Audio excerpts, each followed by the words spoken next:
So Tucker Carlson has recently been in Qatar, in Doha, on a conference that we're doing. He spoke there. He talked to the Prime Minister Al Thani, and I'd like to say that this is hypocritical, but I have no idea what Tucker Carlson's values are. I have no idea what he actually stands for.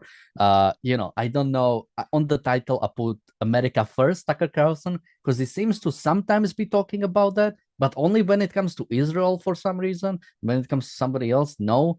So it's hard to even say what exactly am I calling out here. But generally, what I want to call out in this episode is the lack of seriousness when it comes to dealing with enemies of the West, be it Hamas and Palestinians in the case of Israel, be it Russia in the case of Europe, or be it Iran, Qatar in the case of America. And of course, since all of these enemies are collectivists, all of those enemies are enemies also of every other country. Palestinians are enemies of the EU and America as well. Russia is enemy of Israel and America as well, but we refuse to fight that. Welcome to the Daily Objective. Joining me today is Jonathan Daon. And Jonathan, I mean, we'll watch the video from Tucker, but any opening thoughts from you about either Tucker or generally this, almost, I don't know what to call it, disappointing, sad, angry way we deal with enemies? Yes, well, thank you, Dan. Great to be here. Uh, Look, it's very plain. I think you ask who is it, whose side is he on. He's the side of the enemy. He is the side of the enemies of the West, whether it has to do with going to interview the president of Iran or Putin, or now with Qatar or Holocaust deniers, history revisers, history deniers.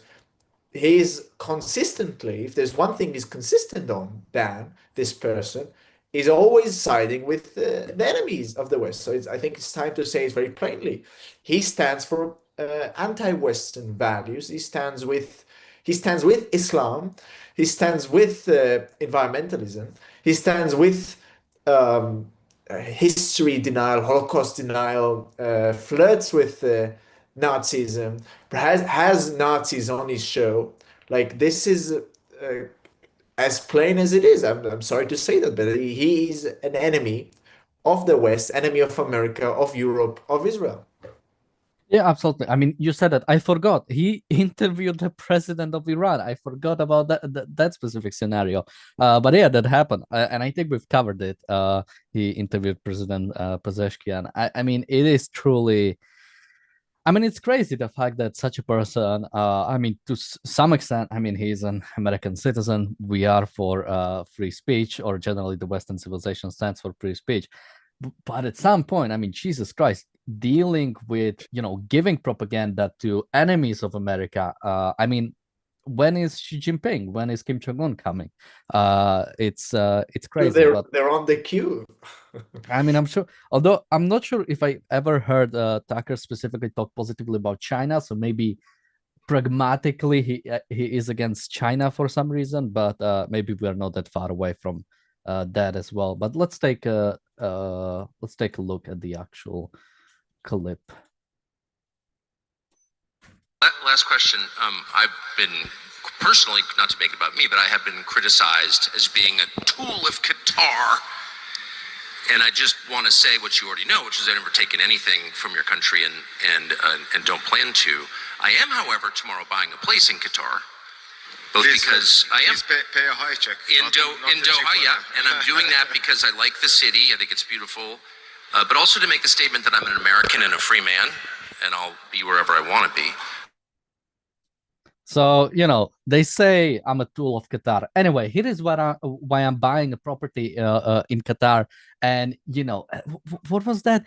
Because I'm an American, I'm buying property in a state that is currently harboring terrorists that have killed Americans. I mean, like, if Tucker was like this in 20 years ago, he would be like buying property in Pakistan, like few clicks away from Osama bin Laden. I mean, Jonathan, what I mean, what's happening here? It's quite comical. So he's gonna be neighbors with his best friends, which is great. I mean, with all the leaders of Hamas, the all the I don't know what kind of evil people live in Doha, the people of Al Jazeera, Iranian officials, possibly delegates of other evil regimes around the world. This is the hub. This is the place to be. I mean, Doha is the hub for enemies of the West, and especially those who pretend to be friends of the West. That is what they specialize in Doha. That's their main export, pretending to be friends with America while at the same time undermining everything, all American values, financing anti-American university initiatives, student clubs, the protests against Israel, which are all by extension, of course, protests against America. Who knows whether funding in Europe? I would not be surprising. Like, all the Islamic Brotherhood stuff. Like this is exactly actually the place for him to live. And as a matter of fact, I think it's a good thing. And hopefully he's considering permanent relocation. Possibly he should join Al Jazeera. I mean, it's literally not that far off from Al Jazeera. So it actually is a very natural place for him to be in this so-called beautiful city.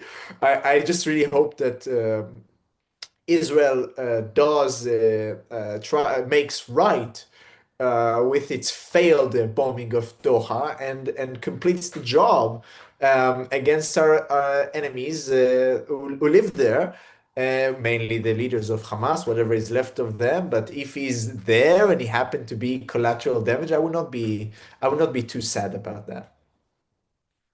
Yeah, honestly, I would take that bet on Tucker Carlson joining Al Jazeera. I don't think that is actually an insane thing to suggest. We have a super chat from Roland. Thank you so much. He says, in quotes, betray America first, quotes. The rest of Western civilization is next on his list. I mean, yeah, the America first crowd.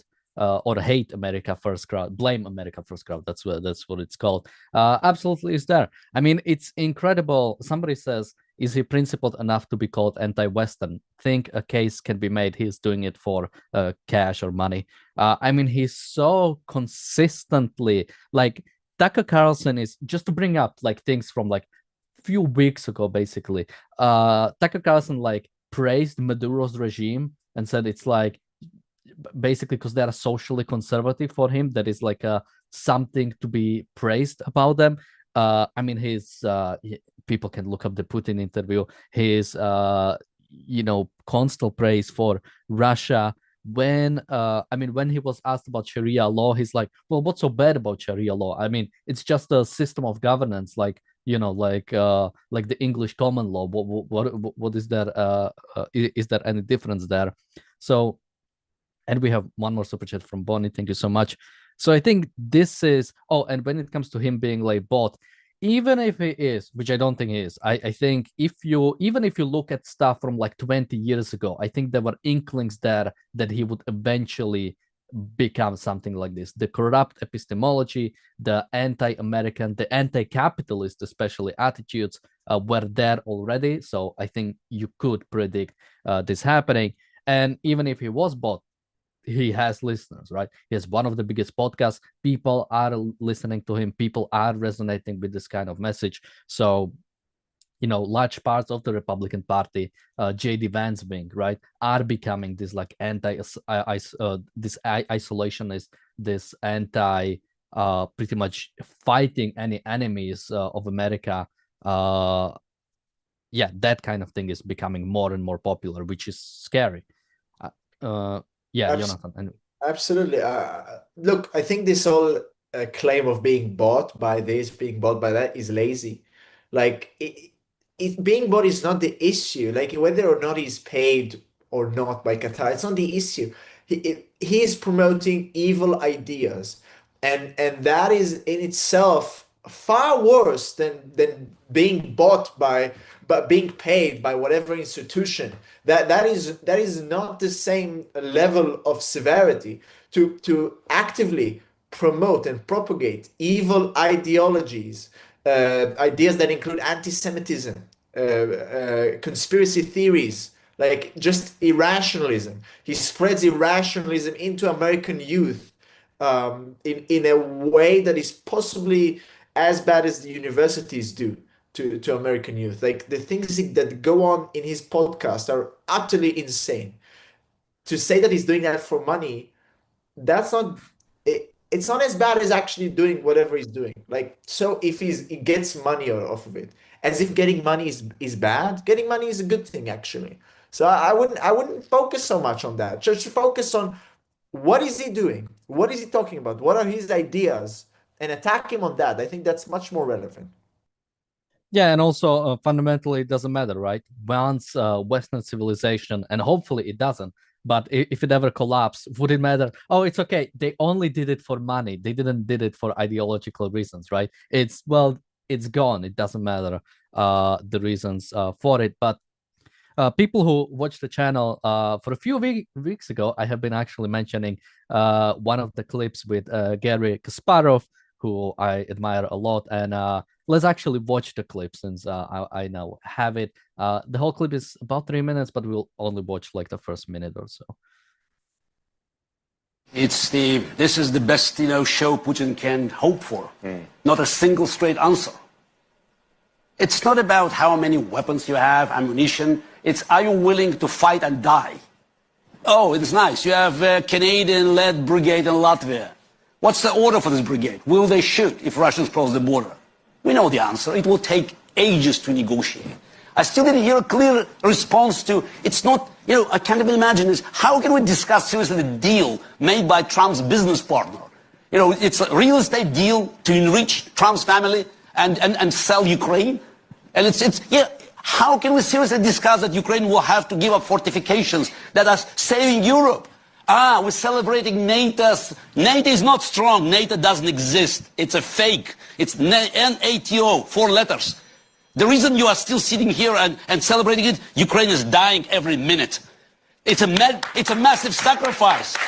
If not for Ukraine standing in front of Russia, Russian tanks would be already in Poland. You all suggested that Ukraine would give up. You offered Zelensky a right. And he said, I don't need right ammunition. 4 years Ukraine is fighting for the whole Europe. NATO was built to fight only one war, not to go to Afghanistan, not to go to Syria, one war to save free Europe from Russian aggression. Ukraine is the only country that is fighting this war, and we're still discussing, should we include them or not? Ukraine is the only country that is fulfilling NATO's destiny. So yeah, I really like this clip. I can feel the emotion in Gary Kasparov's voice, and I mean, just a little bit about like Gary Kasparov. He's somebody who has been fighting for Russian democracy since the fall of the Soviet Union, fighting then against the rise of Putin, having to leave Russia because of threats on his life, and warning about Crimea, warning about the invasion of Ukraine, warning about the Russian aggression. And, and like you said, we're still dealing with this. And Jonathan, you might feel the same way inside of Israel, that there are many figures like that in Israel, right? It's like, yeah, Hamas is going to invade. This is not like a question of, when or like how is it going to be? It's like, when do you want to allow that? And I mean, Jonathan, any thoughts on either sort of domestically in Israel, this kind of policy, or even broadly? And I would mention, because somebody mentions, again, sort of people moved by money and, maybe somebody like Trump being corrupt. But, once Ukraine falls or once Europe gets invaded, it doesn't matter if the guy in the White House did it for, money or ideology, be it Trump or JD Vance. Yeah, I mean, all of our politicians get money, they get salary. They should do their job. Doesn't what big difference? They get paid very well, actually. First of all, it's a very beautiful clip. Thank you for sharing that, Dan. I think Kasparov is 100% correct, and those who don't stress this, and I feel sometimes I don't stress this enough. Ukraine is absolutely fighting for the whole continent of Europe, and it should be at any opportunity commanded for their courage and bravery. and it's appalling how the Europeans behave. They pay in lip service, they pay in ammunition, which is of course very important. But this whole NATO refusing to let them join NATO is weakness, it is appeasement, and it is in line with the European history. As a matter of fact, it had to reach their own countries until they can finally fight. I mean, did France fight the Germans until they crossed through the Ardennes? They didn't do anything until then. And then it was too late. So now we are nearing that moment where it'll be too late for the Europeans again to fight for themselves. And Russia is not the only front for the Europeans. You have a huge internal front. I was just last week in Germany, and the Christmas markets in Hamburg, wherever you go, you see barricades, you see armed police. Is this a free Europe? Is this what you fought in World War II for? So now your families are not safe. They don't feel safe walking in the Christmas markets, fearing an Islamic suicide bomber or whatever you want to call the guys who try to run over in their cars. That's just so weak. Weakness and appeasement. So Kasparov is 100% right, and it's time for the Europeans to wake up. I don't think they will, frankly. Their whole history suggests otherwise, but I hope to be wrong. We have a super chat from Jonathan. Thank you so much.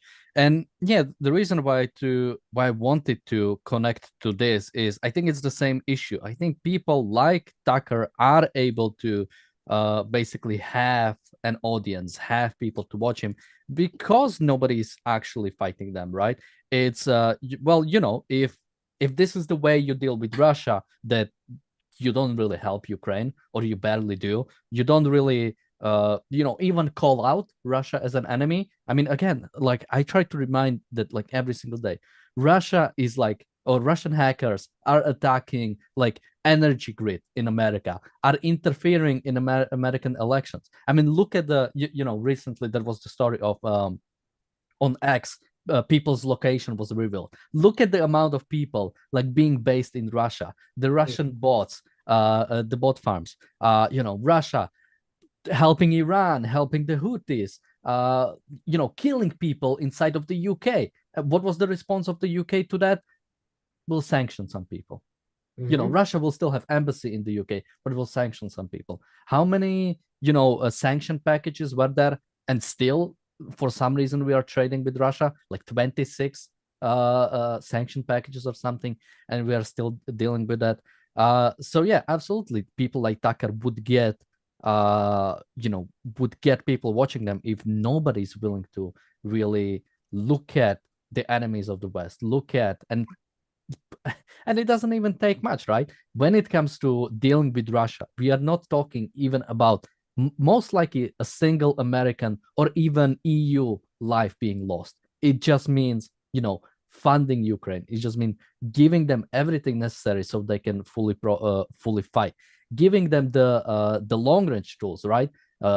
Giving them a go, attack, like Ukraine should attack Moscow and St. Petersburg with drones, with anything they can. This needs to be like, you cannot fight war with this. We only kill the soldiers, or we only deal with that. I mean, that's how Israel tries to fight, and you see where it leads us. Absolutely.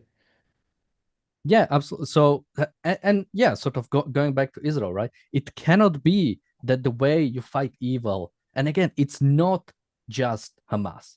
It's not just, some groups. There is an ideology that is allowing for this, believing that the way to fulfill your life's destiny is to go into another country and start killing people. That ideology needs to be completely wiped out. And it cannot be wiped out by, going to a field and, fighting with some soldiers. It has to be brought to the population. Everybody in that culture needs to understand that what you've did is improper. There is no apolitical people during a war. Absolutely. Absolutely right. Ukraine should strike anywhere in Russia that is relevant. Absolutely. And the West has to be able to say, you want a war with us, you will get it. And not to be this like scared of Russia and always try to, tread lightly about this. There should be a very clear red line. Otherwise, as Kasparov said, the whole thing collapses. And this is unfortunately what we are seeing nowadays, the collapse of NATO. And he's right, the next countries, such as the Baltic countries, are next. And if Europe doesn't stand firmly, doesn't stand strongly with Ukraine, doesn't appreciate it for what he's doing, then it only emboldens the dictator Putin. Yeah, and I've said that about specifically Ukraine when it comes to this deal, and I think at least Zelensky is somebody relatively strong on this, and he said if it means picking this peace or losing America, we'll lose America. So he has an understanding of what exactly this peace deal is. But something I've said is what was ridiculous even about the 28 peace deal, that it included also other nations. Basically, yeah, Ukraine cannot join NATO, but another part of that peace deal was that no new country will join NATO. So I think right now you have Bosnia and Georgia wanting to join, and it's like, screw them. I mean, Bosnia is kind of safe either way, but like Georgia is just screwed. Oh, It's like, oh, because Russia invaded Ukraine, Georgia cannot join NATO now. I've said this, like, as soon if yeah. the yeah. No, I mean, definitely with this government in Georgia, they would not join NATO. I mean, this horrible party that is running Georgia now, under fraudulent elections, by the way, will never join NATO. They say it to please the people, the Georgian people. You walk around Tbilisi, all you see is NATO flags and EU flags and Ukraine flags and Israel flags, as a matter of fact. But it's absolutely a betrayal of the Georgian people, um, who are really pro-Western people, more than possibly the people in the places like the UK and or France. You really feel that when you walk around the streets of Tbilisi, and it's a real shame what's going on relating to Georgia. Absolutely. Yeah, and again, I mean, Deborah says Russia is already occupying Transnistria, which is the sort of I don't know And which it already exactly. occupies 30% of Georgia as well. Yeah. The Abkhazia and South Ossetia, if I remember correctly. Yes. So yeah, absolutely. And this is the problem, right? It's we refuse to actually acknowledge the way Russia is doing it, right? Russia is not waging a war in Ukraine, technically. That's what they say, right? This is just to get rid of Special the Nazis. operation. Yeah, special operation to get rid of the Nazis. Russia didn't occupy Crimea, right? It was Yeah. soldiers in green helmets that took over. So yeah, what happens if uh, like we say, Russia invades Estonia or Russia moves through the border? Will NATO do something? Or will it be, well, let's The, not the die for very the once? very question, the very fact that we are deliberating this already shows that it's not strong enough. Like Putin has to be 100% sure that if he does that, war breaks out with the whole of NATO. And insofar as he has some doubts about that, there's a chance he will do it. And then where will we be? When will the NATO, if they end up fighting, will have to push the Russians past Riga and Tallinn. Um, we really don't want to get there. So it's much better to be strong and principled and just prevent this whole catastrophe from happening, because definitely that's something they want to do sometime. Yeah, I'm not sure if you've heard this World War II slogan, anti-war slogan, "Why die for Danzig?" And it was specifically because when Hitler invaded, he said, "Well, I just want to take Danzig, which used to be part of Germany prior, like what, 20 years ago. Now it's Gdansk." And the French were like, "Well, why die for Czechoslovakia? Why die for dancing, and then, as you said, you get actually invaded.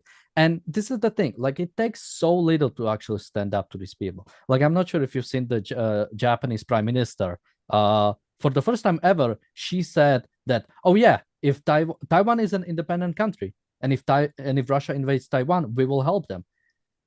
China went crazy. China was like, we are going to the UN. This is attack on our sovereignty. We cannot deal with this. And it's like, that's all it takes. Like, just say, oh yeah, don't do that. And because we will strike. But that's the thing, right? I mean, we lack the leaders. I mean, just try to take somebody like Margaret Thatcher, right? Going to war over some island because saying, no, this is British territory. This is part of Britain. These are British citizens, and you cannot take over. You cannot invade us, and we'll bomb the hell out of you. That's the attitude you need. That's the way you shut down bigger wars. Is you defend on principle whenever it starts. Once you have somebody in Britain being killed by the Russian state knowingly. Russia kills people. Iran killing people in the West, trying to assassinate Trump himself. And we refuse to do anything about that. Absolutely. And as we said, the best example for that is Israel. Israel has refused to take a moral stand against its enemy for as long as that has existed. And a result of that was that the enemy has learned so thoroughly the methodology by which to what's the word, to not just not let them fight back. They knew exactly which buttons to press, and they've been doing that for how long? Since ever the Palestinian cause was invented. What was it? Sometimes from the 70s. They've been doing that because of our weakness, not because of their strength. They were never in a position of strength, never in their history. It's only our moral weakness. We have a super chat from Jeff. Thank you so much. He says, I love sports like golf and Formula One. Many events are held in Qatar or Saudi Arabia. I support the PGA and F1 by watching. Do you consider me evil for doing this?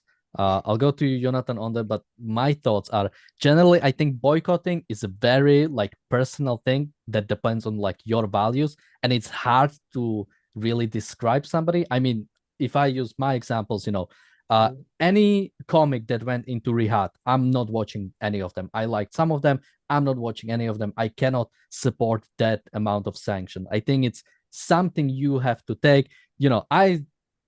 I boycott many companies just because I don't like the way they are doing things or the way they are sanctioning certain companies.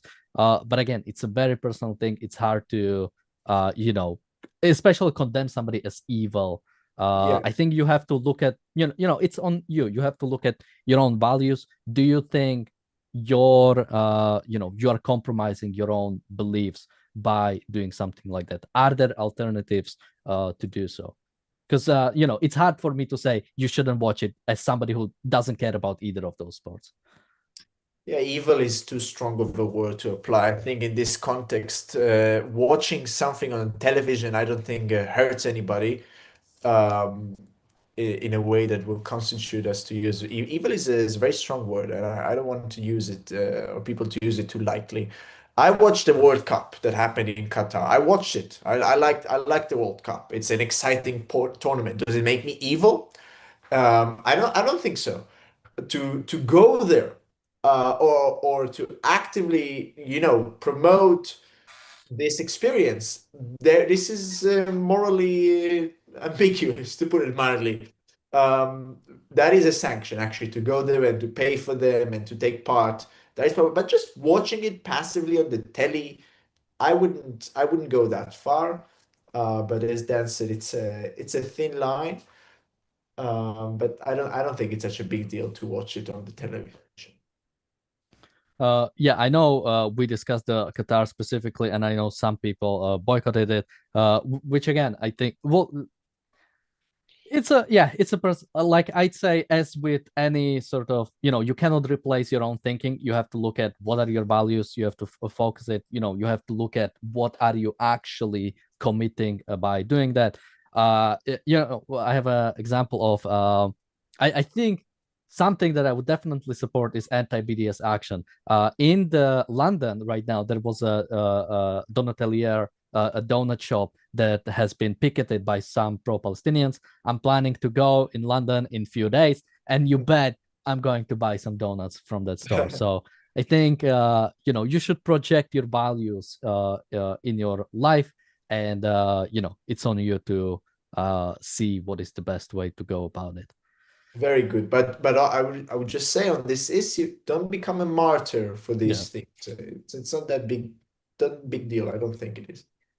Yeah, that's why I view it as, look at your values, look at what is actually helping your life, and if it's hurting your life, right? If something giving sanction is actually going against sort of your welfare. Jonathan, any last thoughts from you on either on Tucker? That's not bad. On Tucker, or the sort of the lack of fighting when it comes from the West? I mean, first of all, it's so great to be back here at the ARCUK. Always a pleasure. Look, it's hopeless. That person, you should forget about him. There's nothing. The salvation won't come from there. Okay, like you should just accept that he is now officially relocating to Al Well, Jazeera. he's just buying property. Doesn't necessarily mean he's relocating. Maybe we'll see more, but yeah. I would like to imagine him relocating to Doha, and that's it. That's it. That's actually good. That's good for us. I think it's a beautiful city. I don't know what's beautiful about it, but whatever. Let him enjoy it, and let us continue living our lives in properly beautiful cities, and such as the city you are going to visit soon, Dan. I wish you a very, very happy journey to London. Enjoy it while it lasts. I really hope there's some time left to enjoy London. I really hope so. Thank you very much. And should I say you can go to the description to find the link for my blog if you'd like to read my content, my written content. I publish the essays on a weekly basis. It's called philosophyIneeded.com. The link should be in the description. Thank you very much. So yeah, you'll be able to find it. Just quickly in the chat, Jeff says, I don't support the regimes and I have no say where the PGA and F1 go. Again, when I say this, you don't have to justify your choices to me. You only have to justify them yourself. If for you it makes sense, if you don't view that as a sanction, if that aligns with your values, that's all on your independent. That's why it's hard for me to say somebody should or shouldn't boycott something. I don't know what your values are. I don't know. Figure it out. Yeah, it's not like in religions they tell you what you should do, what you shouldn't. Like this is not, I think, the level that we are trying to talk about here. And Bonnie says, listen to Jonathan, Daniel, you don't have to buy donuts in the middle of protest. So the protest isn't there. I just read in the news that there was one, basically. And I don't like, again, that specific business in London. It's a business that if you go on their website, you cannot even find out that they're Israeli. They don't have anything on their Instagram. You wouldn't be able to see they are Israeli. The only thing they have is on their website, they have a FAQ. Do you do kosher food? And they say, no, they don't actually even do kosher. So that's the kind of I have to fight against that. Israelis abroad targeted, just, somehow they figured out they have a connection to Israel. And I've heard, they have good donuts. I wouldn't go there if, it's bad. But I've heard it's famous also in Israel, and they have one branch in London. So that's why. But again, it's, fighting for your values. Well, with that, thank you, Jonathan, for joining me today. Thank you, everybody, for watching. And we'll be back tomorrow with another episode of The Daily Objective and the reality show. Until then, bye-bye. Thank you.